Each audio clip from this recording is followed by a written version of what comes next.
Muito bem. O final da segunda parte, nós vimos na aula passada, né?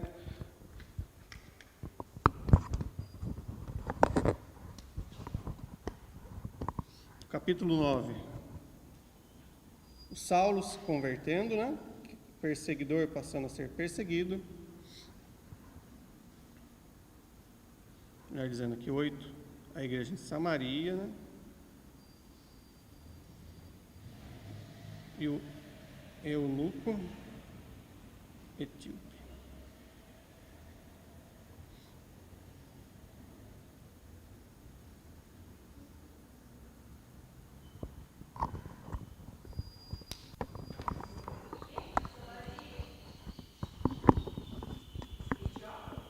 Eunuco etíope. Então, é o eunuco, né, de origem etíope. Era um funcionário, como falamos na aula passada, era um funcionário da rainha da Etiópia, que tinha o nome, né, o nome e título de Candace, como se fosse César de Roma, né? Como se fosse... Então, ele era um funcionário, um alto funcionário da rainha da Etiópia, que estava vindo de Jerusalém após uma das festas, e tem um encontro com Filipe evangelista, e Filipe prega o evangelho para ele, se converte, é batizado ali. No capítulo 9, em sequência, nós temos a conversão do Saulo, indo para a cidade de Damasco, na capital da Síria, procurar a comunidade dos seguidores de Jesus, né, que pudesse estar infiltrado no meio dos judeus, para prendê-los, trazê-los a Jerusalém amarrados e até mesmo consentir na morte deles, se fosse necessário. Temos a conversão de Saulo, e no capítulo 10, a conversão de Cornélio, um alto soldado do escalão do exército romano, né? Então, na segunda parte, já vemos o cumprimento parcial dessa promessa de Jesus, né? Então, nós temos aqui o evangelho em Samaria, o evangelho alcançando uma pessoa de outra nação, um etíope, apesar de ele ser um prosélito, ou seja, alguém convertido ao judaísmo, né? Porque ele estava participando das festas em Jerusalém. O Saulo, que era um extremista, né, da seita dos fariseus, se convertendo, e agora um camarada que tinha apenas simpatia pelo judaísmo, mas não era um judeu prosélito, se convertendo, tendo uma experiência de fé com as boas novas, com a mensagem de Jesus, que é o caso de Cornélio. Ele tem a visão na casa dele, Pedro está próximo, na cidade litorânea, tem uma visão, manda Pedro lá pregar para Cornélio tem a mesma visão. Enquanto Pedro está pregando com uma certa resistência, fala, puxa, esse camarada é gentil, não é judeu, não faz parte da mesma aliança que eu tenho. Pedro fica cheio de dedo, cheio de receio. Quando Pedro começa a pregar a palavra, o Espírito Santo desce sobre a Cornélio e sua família, que estavam lá ouvindo, sobre a sua casa, seus servos. E Pedro fala, puxa, realmente Deus não faz diferenciação, não faz acepção de pessoas. Para ele todos são iguais. Muito bem. Estava lascado. A gente estava... Muito bem, e finalizamos com o capítulo 11. 11 e 12, né? Com a igreja em Antioquia. Vou escrever aqui Antioquia. Antioquia com que? Antioquia. E perseguição novamente.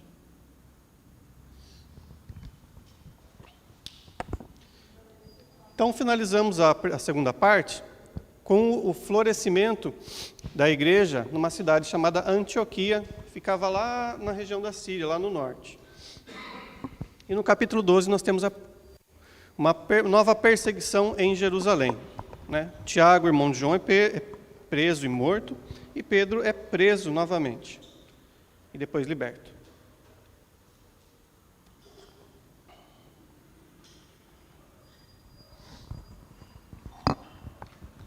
Já o autor Lucas nos dando sinais que mesmo no meio do florescer, né, de Deus cumprindo sua promessa, capacitando de poder, não ausenta de perseguições, embates e lutas, né? Até mesmo, como nós vimos no capítulo 7 e 8, a perseguição em Jerusalém, na primeira parte, né, foi o que impulsionou a igreja para sair em direção à Judéia e Samaria, né? Sair do lugarzinho de conforto, né? Até nós falamos na aula passada que em Gênesis Deus fala para o homem das primeiras palavras: vão, sejam fecundos, tenham filhos, procriem e dominem sobre toda a terra. Depois, quando sai Noé com sua família da arca, né, as palavras de Deus, a ordem de Deus que é: sejam fecundos e dominem, espalhem sobre toda a terra. Daí logo em sequência, no capítulo 10 e no capítulo 11, nós temos a situação de Babel, né? O povo falou: não, vamos ficar aqui, construir uma cidade, uma torre para ficar juntinho, vamos fazer uma torre para que se vir água a gente esteja lá no alto e para que o nosso nome seja afamado, ou seja, Deus não toque mais na gente, ao contrário do que Deus havia mandado. Então a terceira parte agora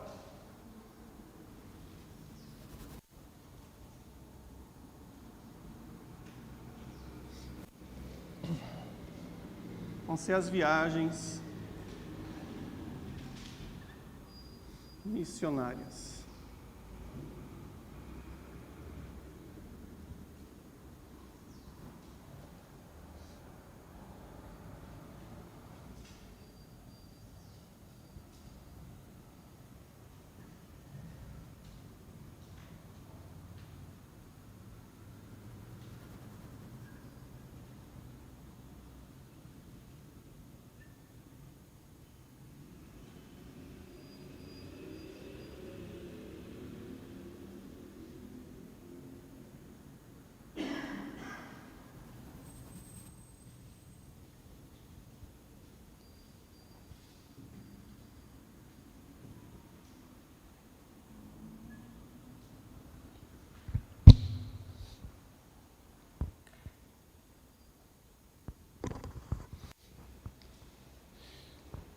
Muito bem.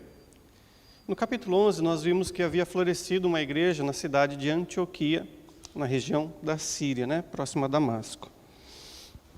Como falei nas aulas anteriores, Antioquia, assim como... Aqui não tem bolso, vou colocar aqui. Antioquia, assim como... deixa eu colocar aqui em observação.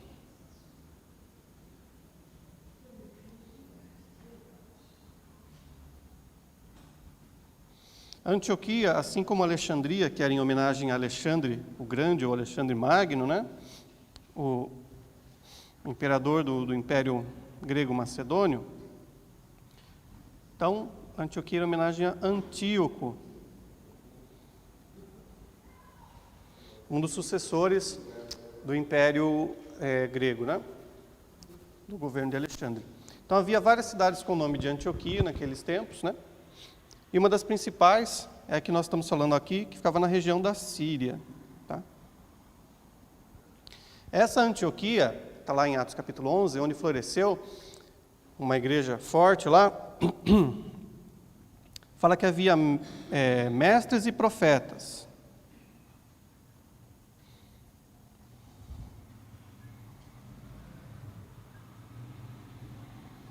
Entre eles estava a lista que começava por Barnabé e terminava com Saulo. Lista 5 pessoas, né? Barnabé, Simão Níger, Menelau, e fugiu o nome do outro camarada agora. E Saulo aparece por último lá. Então, quem estava encabeçando agora a igreja na Antioquia da Síria era o Barnabé, aquele mesmo lá do final do capítulo 4 de Atos, que tendo uma propriedade, vendeu ela, entregou dinheiro aos pés dos apóstolos, que ele era um judeu descendente da tribo de Levi, que morava na região do Chipre, havia voltado para Jerusalém, converteu-se, e quando viu que a igreja foi espalhada, ele desceu para Antioquia e lá acabou se estabelecendo e discipulando a igreja, tomando conta, virou um apóstolo naquela região. Movidos pelo Espírito Santo, diz o livro de Atos, essa liderança separou a Barnabé e Saulo, primeiro para realizar uma coleta financeira e levar até os santos em Jerusalém, a comunidade, a igreja que estava em Jerusalém, os seguidores de Jesus que estavam em Jerusalém, devido a uma fome que havia naqueles dias. Então separaram o dinheiro, coletaram uma oferta e levaram para lá. E após isso, eles foram separados para irem pregar a mensagem, né, o evangelho, para além de Jerusalém, Judéia, Samaria e até o fim do mundo conhecido daqueles dias, da época. Bom. Então, primeiro, inicia-se a viagem de Barnabé e Saulo, está lá no capítulo 13 até o capítulo 15. Ok? A partir desses eventos, o Saulo começa a aparecer agora, não com seu nome judeu, que é Saulo, né? Saulo, que vem para nós aqui em português de Saul.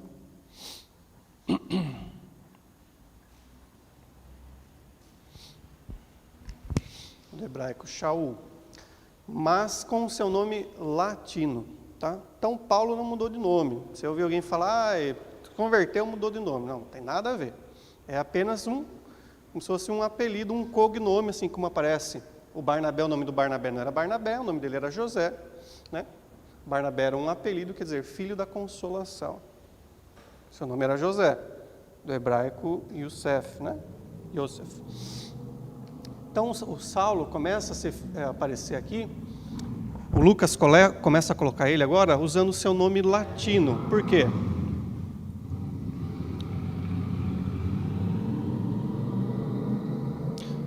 Com seu nome latino. Seu nome em hebraico, né? Saul é homenagem ao rei Saul, pois Paulo era da tribo de Benjamim, né? Homenagem, talvez até mesmo até um ascendente seu, né?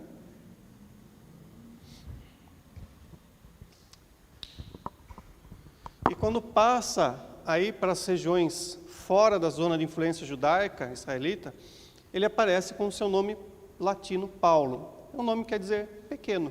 Paulo é pequeno, baixo. Até a Bíblia não fala, mas há estudos extra-bíblicos, ou seja, historiadores, e a tradição, como já falei nas aulas anteriores, na tradição é aquilo que veio de forma oral para nós, não um registro específico.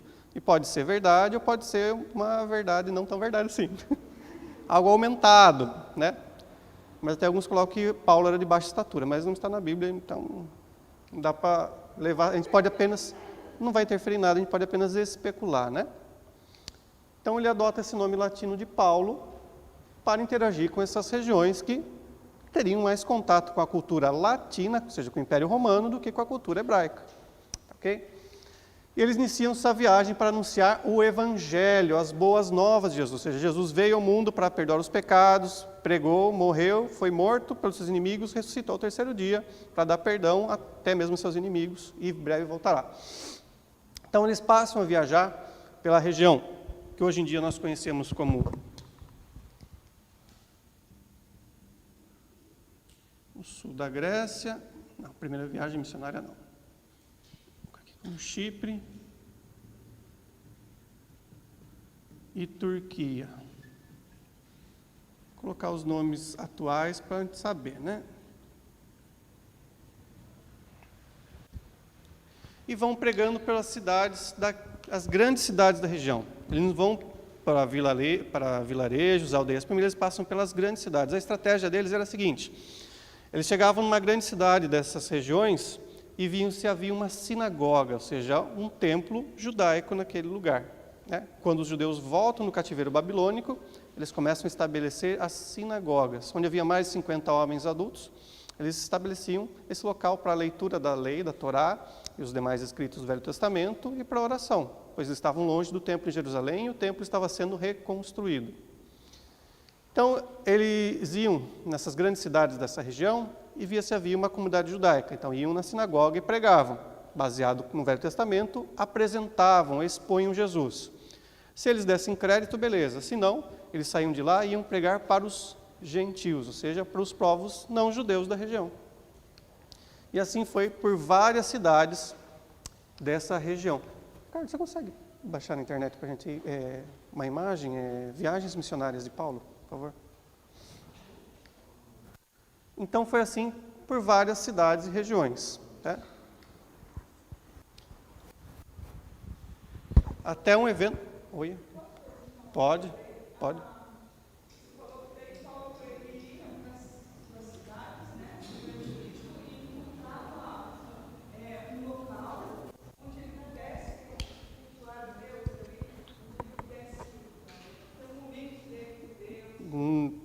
Não.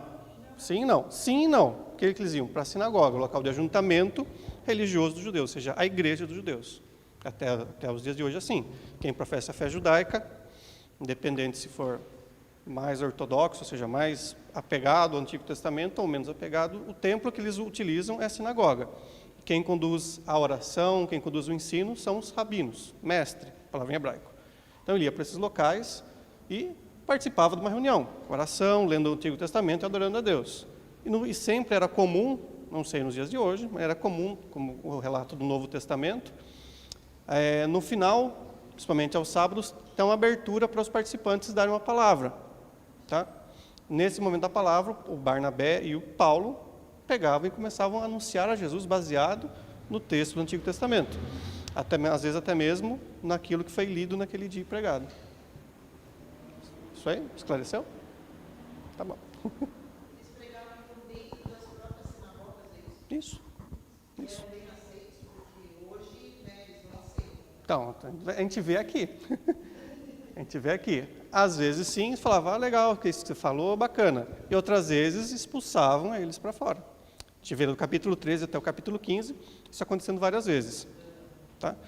Quando chega... muito obrigado, Ricardo. É fantástico. Pô, acabei de elogiar.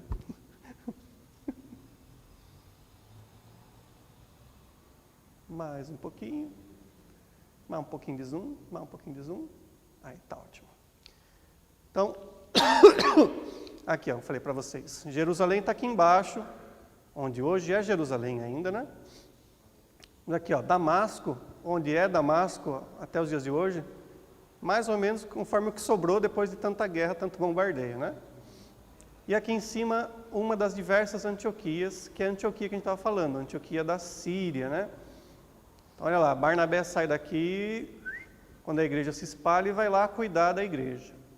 Na primeira viagem missionária, eles levam a oferta a Jerusalém, daí saem daqui depois, ó, e navegam aqui para o Chipre, que é o país do Chipre até os dias de hoje. Vêm para cá, nesse momento, tá? No meio do caminho eles tinham um ajudante que é o João Marcos, primo de Barnabé, que é o provável autor do Evangelho de Marcos.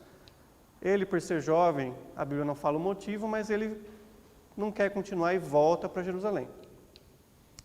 Depois. Continua aqui, sobem e entram aqui, ó. Tudo isso aqui, hoje em dia, é a Turquia, né?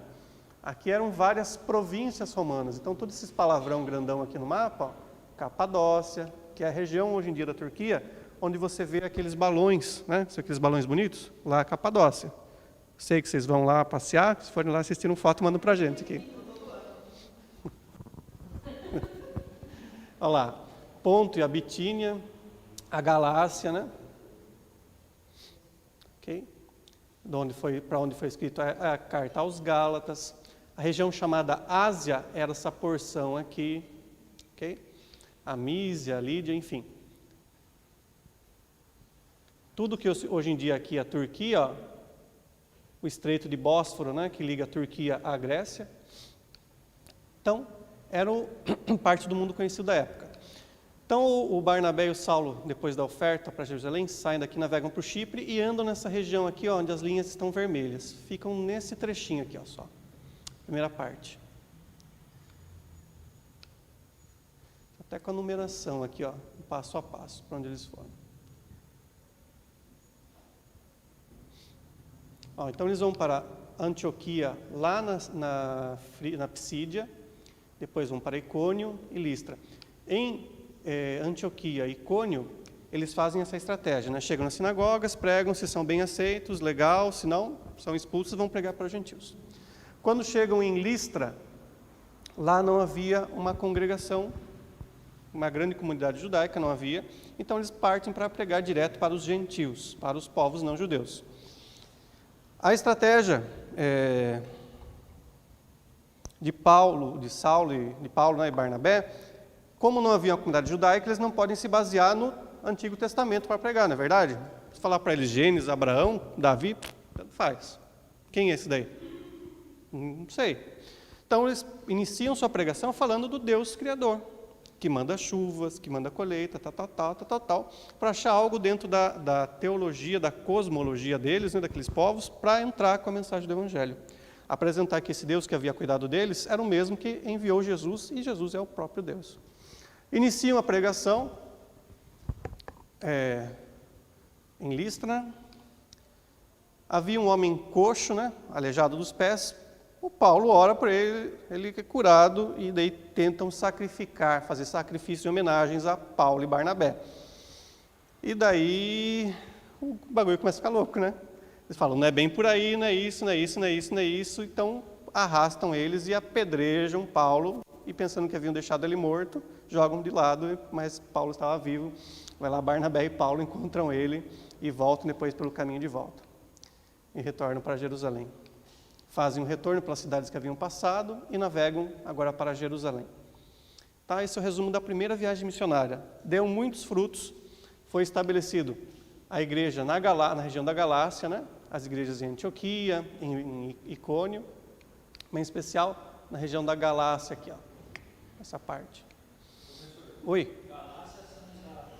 Isso, para os Gálatas, né? É como se fosse dentro do Império Romano, como se toda essa região que hoje em dia nós chamamos de Turquia, fossem vários estados, né? Só que dentro desses estados havia muitas culturas, línguas e idiomas diferentes, até mesmo etnias, né? Havia povos que não tinham nada a ver com o outro, nem em idioma, nem em cultura, nem em aspecto racial.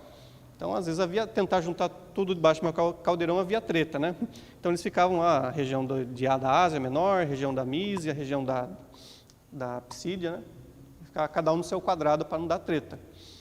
Fazendo observação, foi o que ocorreu depois da Segunda Guerra Mundial, quando as nações vencedoras, né, tentaram juntar vários povos. Juntaram no Iraque, uma região chamada Iraque, um monte de povo que era diferente culturalmente, e daí deu um monte de treta. Juntaram na África um monte de povo que era culturalmente diferente, no caso de Ruanda, por exemplo, e havia a treta, a guerra, o genocídio que dura desde 1994, né, entre os Hutus e os Tutsis lá. Fecha parênteses, volta para o Novo Testamento aqui. Então, finaliza a primeira viagem missionária. Para a segunda viagem missionária de Paulo. A segunda e a terceira.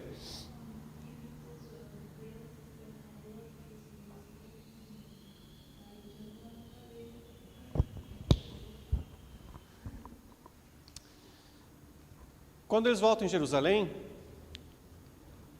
entregam, né, mais ou menos, eles apresentam diante da igreja um relatório de tudo aquilo que eles haviam feito lá e como os gentios haviam se convertido ao Evangelho de Jesus.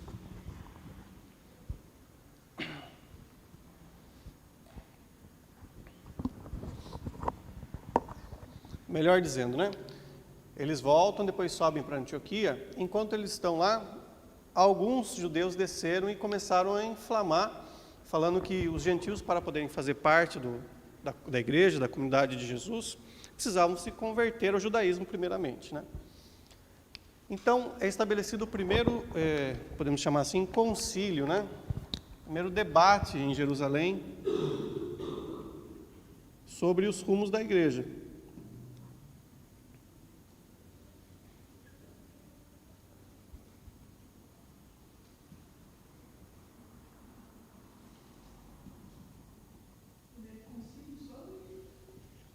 Sobre a igreja, né? Debater sobre a igreja, sobre fé em Jerusalém. Quem estava à frente da igreja naquele momento não era mais Pedro, mas sim Tiago, irmão de Jesus.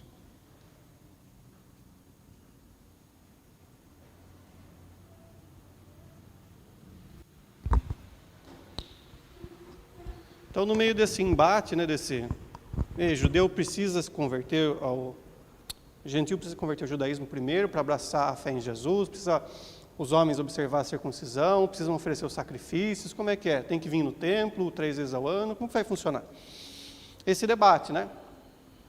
Pois havia algumas pessoas que estavam falando na orelha dos discípulos, que era necessário isso. O Pedro expõe sua experiência, né? Lá que nós vimos na primeira parte, lá no capítulo 10, no capítulo 9, no capítulo 10, no capítulo 11, com os gentios. E daí Barnabé e Paulo, né, e Saulo arrematam falando da sua experiência recente, né? Olha, nós pregamos e não há necessidade de observarem a lei judaica, né? Deus não precisa disso para que eles sejam participantes das boas novas do Evangelho. Então, fica decidido a partir desse momento que os judeus deveriam, se haviam convertido a Jesus, deveriam manter, observar todas as coisas do Velho Testamento, sacrifícios, jejuns, dietas, rituais de purificação. E os gentios não precisavam, era apenas abraçar a fé, mas deviam guardar algumas coisas, né? Os gentios deveriam ficar livres, longe do quê? Da idolatria.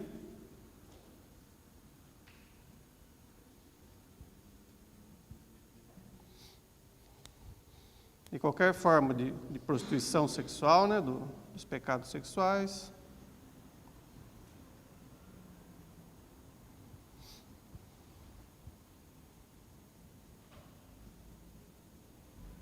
Fornicação, homoafetividade, seja o que for, está dentro da mesma esfera. Aqui era o casamento heteronormativo, né? Puro, sem adultério, sem nada. Tinha que se guardar disso, ficar dentro. O sangue, que não fica muito claro isso aqui o que quer dizer, e de comer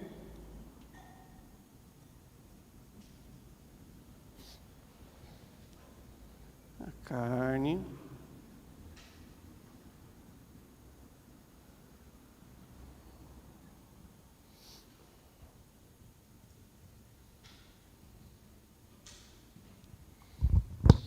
tá?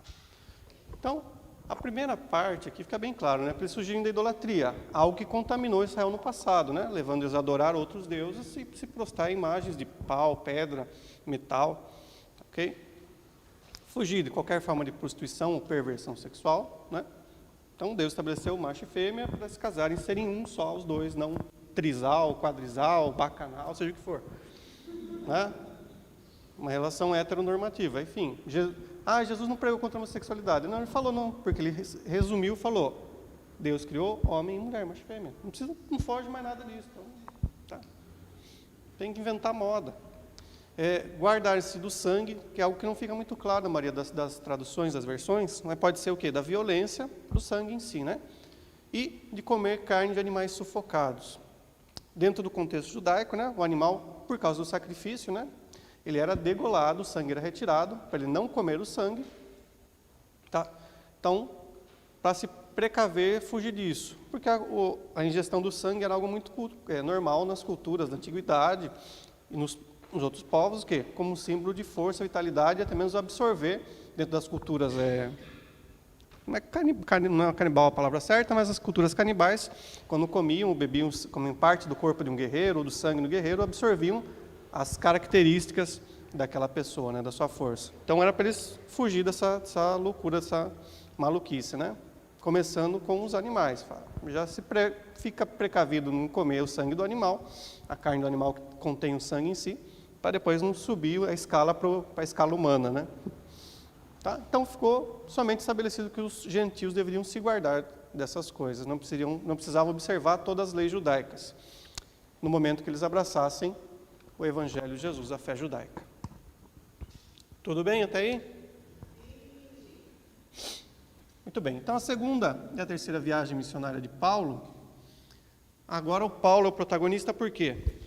Após esse momento, agora ele e Barnabé vão retornar, né? O que eles tinham vontade? O que era o programa deles? Sair agora de Jerusalém, voltar pelas cidades que eles haviam pregado, ver como a igreja estava e partir para outras regiões, né?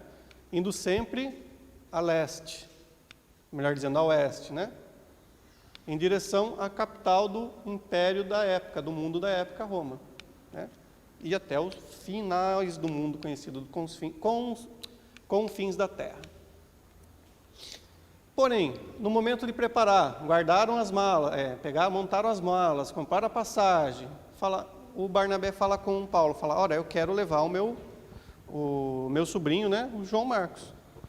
E o Paulo fala, não vai, porque ele abandonou a gente no meio do caminho, e o Barnabé fala, não, ele vai, ele é útil. Não, ele fala, não vai. Ele fala, não vai, e não vai, e teve pau, teve treta entre eles, teve uma discussão acalorada. Diz, a Bíblia não esconde nada, né? A Bíblia não esconde nem o pecado de Adão, nem de Davi, quanto mais uma discussão entre pessoas santas e cheias do Espírito Santo. Houve uma divergência entre ideias, um falava que era bom levar, o outro falava que não era bom, O Barnabé queria dar uma segunda chance, Paulo falou, não, ele vai abandonar a gente no meio do caminho, em vez de ajudar, vai dar mais trabalho. E há um rompimento entre eles. Barnabé vai para um lado pregar e Saulo vai para o outro. Ok? Até mesmo nessa briga nós vemos a provisão da parte de Deus. Já vamos entender por quê. Né? Então, o Barnabé vai para um lado, pega seu sobrinho João Marcos, vai para um lado pregar, e o Saulo vai para outro. O Saulo, né, Paulo, ele consegue um companheiro chamado Silas. Silas é como se fosse o diminutivo do nome Silvano, que é o que aparece lá na carta aos Romanos, né? Silvano, meu ajudador e tal. É a mesma pessoa, que era um nome latino, assim como Paulo era um nome latino. Um judeu convertido à fé em Jesus, que tinha, assim como Paulo, a cidadania romana. Quando Paulo nasce, ele não nasce em Jerusalém. Ele nasce na cidade de Tarso. Aqui, ó. Nesse mapa não tem, mas fica aqui, ó, entre a Galácia, a Frígia e a Psídia, aqui, ó, Tarso. Ah, não, está aqui, ó, perdão, na Capadócia, aqui embaixo. Ele nasce aqui. Nos dias que Paulo nasce, a cidade de Tarso havia aberto suas portas para o Império Romano através da chegada do exército. Falou, pode montar um posto militar aqui. Montando um posto militar, a cidade passa a se tornar uma mini-Roma. Tem o local para o imperador passar lá, para as autoridades militares e políticas, né, que, enfim, naqueles dias era a mesma coisa. Então, se fosse uma miniatura de Roma. Mantia-se a fé, a religião, a cultura daqueles povos, né? Mas tinha uma abertura para Roma. E com isso, todos os cidadãos que não fossem escravos da cidade tinham o direito de serem chamados cidadãos romanos. Qual que era a vantagem? Bom, você trafegar livre no mundo conhecido da época, e no caso de alguma acusação de crime, você tinha um julgamento de verdade. Se você não fosse cidadão romano, falava, esse camarada foi pego roubando. Foi pego roubando? Corta a mão dele aqui. Cidadão romano, opa, então vamos levar ele para o caso, apresentar as provas e ser julgado. Né? Não podia ser morto na hora. Então, o Paulo ele nasce aqui nesse contexto. Por isso ele tem a cidadania romana. Né? O direito de ser um cidadão romano. E o Silas, né, o Silvano, ele também tinha essa cidadania. Né? A Bíblia não fala onde ele nasceu, mas enfim, mas ele tinha esse mesmo contexto. Inicia a segunda viagem missionária. Está aqui nosso caso aqui em roxo. Ó. Eles saem de Jerusalém, sobem aqui pela Antioquia e passam, em vez de vir pelo mar agora, eles passam aqui por terra, região montanhosa, para aquelas cidades que eles haviam pregado, o Paulo e o Barnabé. E agora eles sobem aqui, ó, em direção da Ásia. Okay? Quando eles estão passando, revendo a igreja, pregando aqui, eles param em Trode. Durante a noite, Paulo tem um sonho, no qual um varão, um homem, de língua macedônica, né, aparece em sonho para ele e fala, olha, passe para cá e nos ajude, ou seja, salve a gente. Paulo entende aquilo como um chamado da parte de Deus e decide prosseguir viagem para a região da Macedônia, que hoje em dia também é chamado de Macedônia e é o norte da atual Grécia. Né? Muito bem. Então, eles atravessam aqui, saem da Ásia e da Mísia e chegam na Macedônia. A primeira cidade que eles chegam é a cidade de Filipos. Ok? Lá, naquela região de Filipos, fica aí então. Eles pregam o evangelho, encontram uma comunidade ali. Há uma moça que se converte, né? Uma vendedora de tecido púrpura chamada Lídia. Mas enquanto eles estão na cidade pregando... Tá bom, acabou o estoque já. Vamos lá. Eles, no meio da pregação na cidade, ali na região, tendo frutos já, conversão ao evangelho, eles veem uma moça tomada por demônios que fazia adivinhações. E não bastasse isso, ela tinha proprietários, donos que revezavam o comércio com a coitada, né? Usavam ela para, qual que é o seu nome, qual que é o seu RG, qual que é o CPF, qual é o nome dessa mulher? Daí botava o camarada em enrascada, né? Qual é o nome dessa mulher? Daí falava, mas qual das três? Entregava o cidadão. E tiravam dinheiro com isso, faziam um show de horrores, né? Com a coitada cheia de demônios que fazia adivinhação. Aqueles demônios, vendo a Paulo e Silas, começam a instigar, falam, olha, esses aqui são homens de Deus e pregam o caminho. E o próprio demônio começa a instigar. E Paulo fala, está lá de boa, né? Estou pregando aqui, cada um com seu quadrado, fica aqui. Ele se irrita e vai lá e expulsa aqueles demônios. A moça é liberta, fala, bacana, né? Quando os proprietários, né? Proprietários da moça veem que ela não consegue dar mais lucro para eles, falam, adivinha quantos dedos tem aqui atrás? Ela fala, não sei, 4, 5, não sei. Descobre e fala, poxa, nossa fonte de lucro foi-se embora. Eles começam a armar uma confusão e falam, esses aqui vieram de outra região e pregam costumes que não são nossos. E a cidade se enfureceu e vão para cima e quer matar e quer prender. E Paulo e Silas são levados para a cadeia da cidade, são açoitados, né? Batidos com uma vara, são espancados, colocados no cárcere inferior. E você sabe a história, por volta da meia-noite, eles estão orando, louvando a Deus, né? Presos na parte de baixo do presídio, né? Então, provavelmente, os camaradas de cima faziam xixi, cocô caía neles, estavam amarrados com grilhões. E, por volta da meia-noite, há um tremor, um terremoto, e todos os grilhões, as algemas são quebradas, né? E todos os presos são livres. O carcereiro sai para lá, vê e fala, ih, lascou. Todo mundo, a porta está aberta, a algema está no chão, fala, vou ser morto, porque a responsabilidade era deles, né? Não era apenas, vai ser preso, indiciado, perder seu cargo público. Não, é morto. Responde vida por vida. E daí ele chega lá e fala, lascou. Daí Paulo fala, não tenha medo não. Daí ele pede para acender uma lamparina, entra lá no meio e fala, está todo mundo aqui. E daí prega o evangelho para o carcereiro, ele e sua família são convertidos, são batizados naquela noite, eles cuidam de Paulo, né? De uma forma humana, tratam as feridas, Paulo e Silas. E no dia seguinte, as autoridades descobrem que o Paulo e Silas são cidadãos romanos.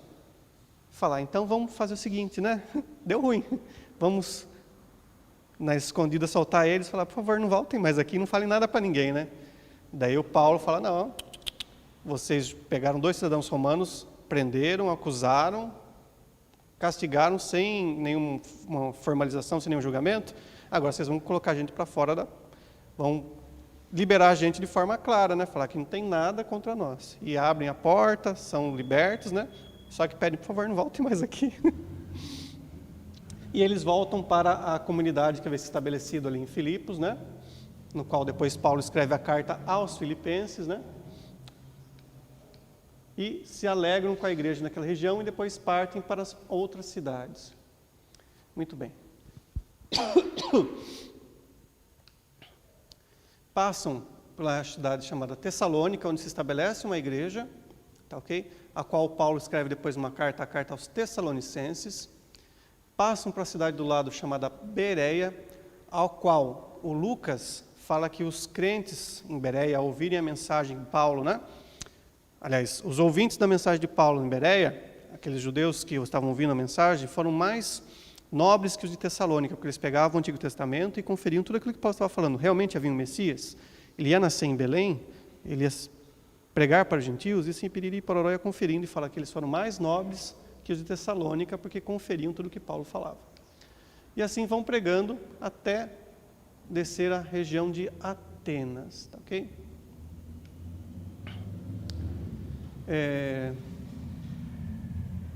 Nesse meio do contexto aqui também, vai lá no capítulo 17, vai aparecer a figura de Lucas, o autor do Evangelho e do livro de Atos, e também de Timóteo, um auxiliar de Paulo, que recebeu 2 cartas endereçadas a ele. Ao chegar em Atenas, o mundo cultural, né, o polo cultural da época, né, quando o Império Romano surge, lá por volta do ano 700, lá na cidade de Roma, na região do Lácio, eles tinham uma certa influência do sul da Grécia, né, dos povos gregos que haviam colonizado. Quando eles se tornam de república, passa para o império, além da sua cultura, né, que eles já possuíam, eles absorvem tudo aquilo que o Alexandre o Grande havia promovido como a cultura helênica, né, a cultura grega, tomam para si e fazem adaptações. Então, a cultura que predominava sobre o mundo antigo da época era a cultura grega ainda. Então, Paulo desce ao centro cultural do mundo da antiguidade, né? Atenas, Corinto, e as cidades da Grécia, que hoje chamamos de Grécia, e vai lá pregar em Atenas. Em Atenas, ele fica espantado com a idolatria do povo, né? Havia estátua, imagem para tudo que era lado, e, num determinado momento, ele se vê no local onde havia um pedestal, né? Sem uma imagem, sem um ídolo, escrito em homenagem ao Deus desconhecido. Ele aproveita desse gancho, ele em Atenas não prega para judeus, como era a estratégia sempre que ele fazia, né? Mas ele prega direto para os gentios daquele mundo, né? Para os não-judeus. E usa dessa estratégia, fala do Deus desconhecido. E prega a mensagem, fala, é por ele que nós vivemos, respiramos e existimos. Ou seja, Paulo lhe cita até mesmo um dos escritores do mundo grego daqueles dias, e faz uma pregação, fala, olha, ele que traz a chuva, que traz a produção do campo para vocês, tal. E esse mesmo Deus, ele veio em carne, foi morto lá em Jerusalém, ressuscitou, tal. Quando ele termina o seu discurso num local chamado Areópago, ou seja, o local onde o povo se reunia para debater, para ensinar a filosofia, ensinar a religião e debater sobre as leis da cidade, os cidadãos livres, ele termina sua pregação, muitos falam, legal aí que você falou, mas a gente vai ouvir você depois mais uma vez, quem sabe se interessa. Outros falam, esse camarada aí é um pregador meia boca, ele pegou um pouquinho dos estoicistas, um pouquinho dos epicureus, da filosofia grega, fez uma misturada e está falando a mensagem dele aí. Outros falam, mas quem que é esse Jesus? Mais um Deus aqui nesse monte de deuses, né? E uma pequena parcela ouve aquela mensagem e se converte, né? Dentre todas essas pregações da segunda e terceira viagem missionária, a que parece para nós dando menos frutos é a pregação de Paulo em Atenas, né? Após isso, seus amigos voltam, encontram eles, descem para Corinto, lá tem um grande proveito, né? Estabelece-se uma igreja em Corinto, né? Dá frutos à pregação, tanto que Paulo escreve depois a primeira e a segunda carta aos Coríntios, e atravessam de volta para a região da Ásia, aqui, desembarcando primeiro em Éfeso, ok? Então aqui nós temos já a terceira parte, né? A terceira viagem missionária de Paulo. Quando chegam em Éfeso, eles vão numa sinagoga, primeiramente, fazem a pregação, uma parte gosta, uma parte não gosta, e daí Paulo consegue um espaço para pregar, chamado Escola de Tirano. Tirano era o nome de um camarada, e depois virou associação de alguém, um líder ruim, né? Então, ele conseguiu esse espaço, e ele ensinava e debatia o Antigo Testamento, ficou pregando lá por cerca de 2 anos, ok? Como nós falamos,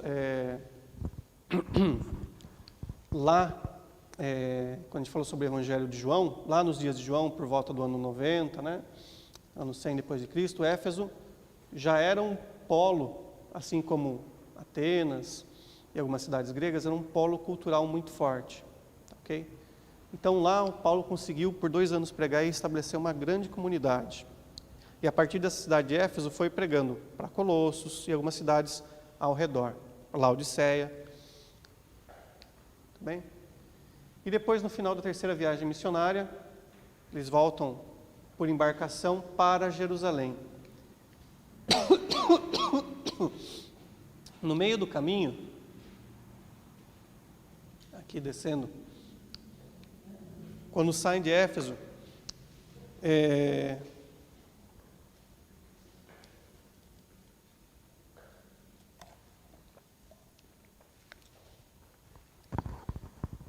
Paulo chega, está pregando e aparece um profeta naquela cidade.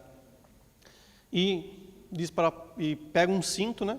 Pega o cinto sem saber que o cinto era de Paulo, amarra as mãos e os pés e faz uma profecia. Fala, olha, o dono desse cinto aqui vai ser preso. Paulo entende a mensagem, todo mundo sabe que o cinto é de Paulo, entende a mensagem e fala, não, fica aqui com a gente. Paulo fala, não, eu tenho que descer para Jerusalém para cumprir aquilo que Deus quer de mim. Não importa se você é preso, você é morto, ele havia entendido a mensagem do Evangelho. Ele fala, convém que eu morra para que dê muito fruto. Como Jesus falou no Evangelho de João, né? Se a semente não morrer, ela não dá fruto. Ela morrendo, pelo contrário, sendo colocada debaixo da terra, ela morre, abre, brota e dá muito fruto. Então, mesmo tendo essas mensagens contrárias, né? Quando ele para no porto próximo a Mileto, os seus seguidores, né, os discípulos que ele havia estabelecido ali choram, ele fala, olha, vocês nunca mais vão ver minha face, né? E realmente aconteceu isso. E para em Quinido e desce para Jerusalém. Cesareia e depois desce para Jerusalém.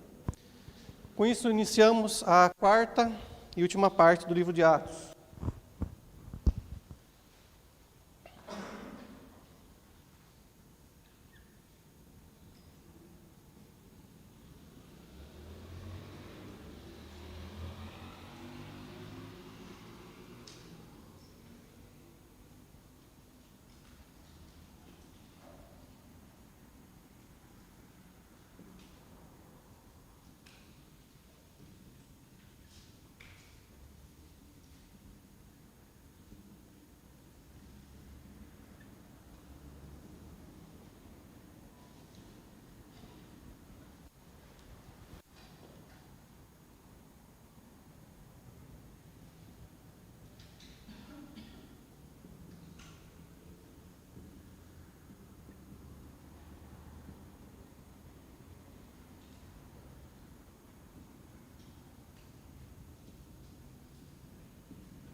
Oi?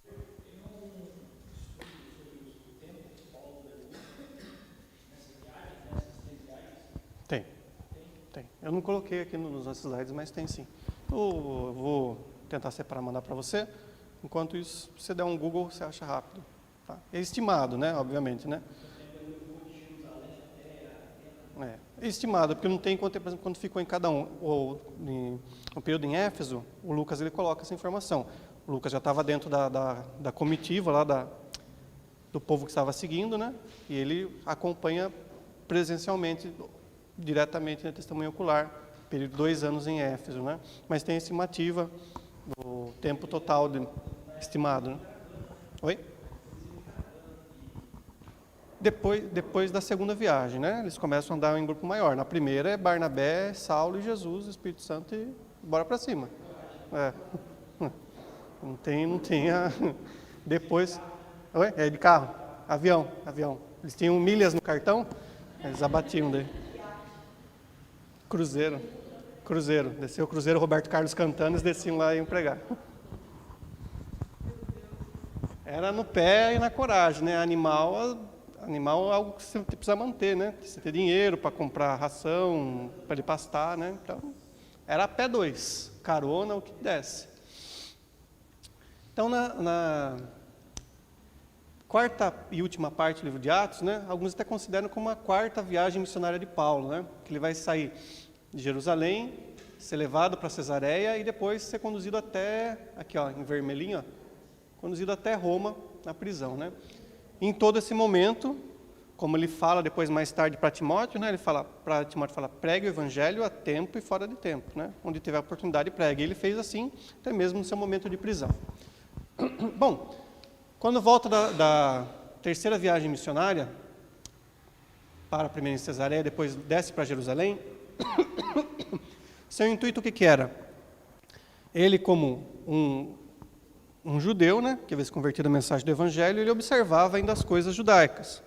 Ele havia feito um voto a Deus, provavelmente um voto de nazireado, aquele lá de Números capítulo 6, né, qual Sansão e Samuel eram participantes, né, deixa o cabelo, barba crescer, sem passar na navalha por um tempo, e depois foi entregar aquele voto, né, diante de Deus. Ele vai em Jerusalém no altar, no templo, melhor dizendo, para entregar o voto, e leva, aconselhado pela igreja em Jerusalém, leva alguns outros jovens judeus que haviam se convertido a Jesus para oferecer o sacrifício e entregar aquele voto. Quando ele está lá no templo pregando, as autoridades vê Paulo lá, muitos dos judeus que tinham com dor de cotovelo, que haviam brigado com Paulo lá em Antioquia, na primeira viagem missionária, em Icônio, né, estavam em Jerusalém naquelas festas, também adorando a Deus, né? Estavam lá para causar confusão, né? Mais para adorar o capeta do que para adorar a Deus. e falam, olha, esse camarada que tem pervertido todo mundo, né? Na segunda, na terceira viagem missionária, Paulo foi acusado várias vezes de fazer confusão no mundo. Começa em Filipos, depois tem uma treta generalizada em Éfeso, que a gente pulou aqui, mas vocês leem depois na casa lá e descobrem. Então, em Jerusalém, acusam ele, falam, ele pegou e introduziu gentios no templo, não era aceitável, não era normal, ele não podia, né? Somente judeus podiam entrar no templo, nas portas do templo, aliás, né? No pátio do templo em Jerusalém, e entre homens e mulheres judias havia uma separação. Esse é o pátio dos homens, que era mais perto, o pátio das mulheres um pouquinho mais fora, e os judeus da porta para fora, adorando, os gentios, né? Os não-judeus. E acusam Paulo mentirosamente, falam, ele introduziu gentios aqui para contaminar o templo, né? Há uma treta generalizada, fala daqui, fala de lá, e fala daqui, fala de lá, e vão matar, vão pegar, e vão não sei o quê, e daí a guarda romana pega Paulo, arranca ele do meio do povo antes dele ser trucidado e leva ele para uma prisão em Jerusalém, né? No momento que está sendo levado, o Paulo fala em latim e o guarda se surpreende, fala, olha, você aqui, e fala, não é um bandido, é uma pessoa com erudição, fala até alguma coisa diferente, né? E lá ele descobre que Paulo é um cidadão romano, né? Tem o direito, né? E daí, grego, né? Isso, perdão, troquei as bolas aqui. Muito obrigado. Fala, e daí guarda ele lá dentro da prisão, fala, deixa eu ver direitinho o que eu vou fazer com esse camarada, senão vai dar ruim pro meu lado. Vendo toda aquela turba, né? Aquela bagunça lá. Fala, esse povo aqui vai dar ruim. É descoberto. Um sobrinho de Paulo descobre um plano para que Paulo fosse morto dentro daquela prisão, daquela cadeia. E daí o comandante ali decide mandar Paulo escoltado para a Cesareia marítima, né? Assim como Alexandria e Antioquia, veio várias cidades chamadas Cesareias em homenagem a César. Tá? Ele é conduzido para a Cesareia e lá tem o seu primeiro julgamento como um cidadão romano, né? Escutam ele e falam, por que você está aqui? Os judeus estão me acusando de fazer uma coisa que eu não fiz, tal. E aproveita, prega o evangelho, tem os acusadores e fica não vai. Resumindo de forma geral, até o momento que ele, diante das autoridades romanas e judaicas, ele fala, olha, eu, como cidadão romano, apelo para ser julgado diante de César. E Paulo fica cerca de 2 anos preso na região e há uma troca entre as autoridades, né, entre os governadores enviados por Roma, tá, ok? Eles escutam Paulo, ouvem a mensagem de Paulo, até o Félix fala, olha Paulo, você está tentando me converter para a sua fé? E Paulo fala, olha, quem dera todo mundo nessa sala fosse convertido, menos essas cadeias, essas algemas que me prendem, né? Até dá uma tirada de sarro. E no fim, após aquele período, ele não dando dinheiro para ninguém, não abusando de forma nenhuma, dando carteirada com a cidadania romana, falam, bom, apelou para César, vai para César. Aguardou cerca de 2 anos e daí foi enviado em direção, está aqui embaixo, vermelhinho, né? Em direção a Roma. Na viagem para Roma, foi por via marítima, né? Eles descem até o porto, tomam um barquinho, vai lá e por causa do clima da época, dos ventos da época, eles vão contornando viajando próximo à costa, do que hoje em dia nós chamamos de Turquia, passam por Creta, e daí começam sempre as bagunças, né? Deus sempre dá um jeitinho de cuidar ali do Paulo. E há uma tormenta, há ventos fortes, a embarcação quase afunda, né? O capitão, as autoridades ficam preocupadas, falam, não, vamos fazer o quê? Vamos matar todo o prisioneiro aqui para eles não fugirem. E daí Paulo, no meio dessa vendaval e toda essa bagunça, há um momento de calmaria também, ou seja, não tem vento nenhum para navegar, ficam parados no meio do mar, ou seja, pode morrer, pode acabar água, pode acabar alimento. Ai, que belezinha. Já vamos acabar já. E daí o Paulo fala, não façam nenhuma loucura. Só joguem a carga no mar e Deus vai cuidar. Deus falou para mim que nenhum dessas 130 e poucas pessoas aqui vão perecer. E realmente aconteceu. Eles chegam lá, depois de partir aqui de bons portos. Nesse momento aí, o navio bate, encalha numa parte de pedra, é destroçado e seguem a população que estava dentro do barco, vai boiando cada um do seu jeito e chegam até parar numa ilha chamada Malta. Tá ok?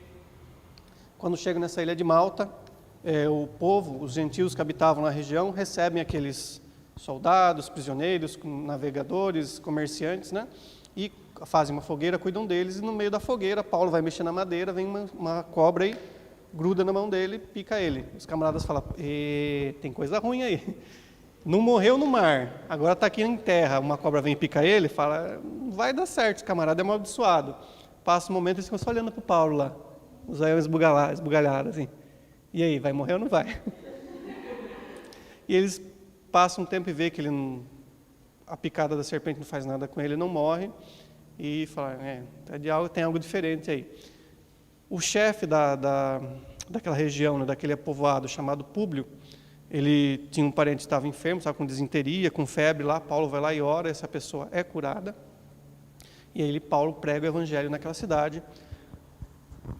Os soldados romanos e o navegador conseguem outra embarcação, eles partem para Siracusa, partem para Régio e depois vão navegando pela costa oeste aqui hoje em dia, Itália, né? Param em Puteoli e depois vão subindo a pé até chegar em Roma.